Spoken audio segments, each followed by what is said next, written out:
I first of all want to say thank you to this government and to the government of Premier Ford for the fact that they responded to my request over the course of a weekend to make some additional resources available to the Toronto Police Service, the details of which the Chief will talk about in the coming days, but I think it will help us to even more effectively take on the street gangs and to reassure the public that we, all three governments, are committed to safe neighbourhoods in the City of Toronto.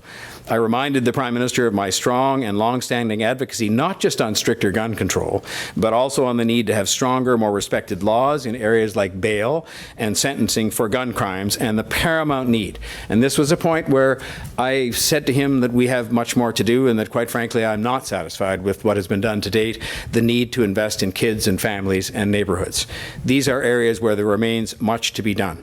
And at a time of increased anxiety and troubling criminal activity in our city, I've asked the Prime Minister to consider doing more. I believe that while it takes longer to get the effects you need, that the investment in kids and families and neighbourhoods, programs that work and that can work and that must work, are programs we must invest more in together, and that we need to do better than we've been doing it, working together and making those investments.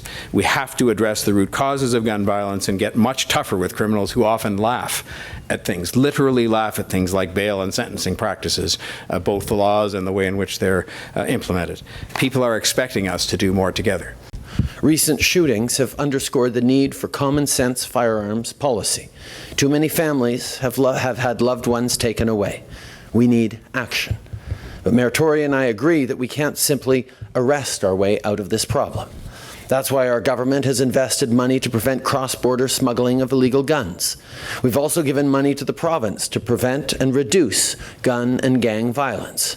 And yesterday we announced a joint effort between our government, Mayor Tory's government, and the Government of Ontario. By coming together to provide $4.5 million in funding for the Toronto Police Service, officers on the front lines will be better supported in their crucial task of keeping Torontonians safe.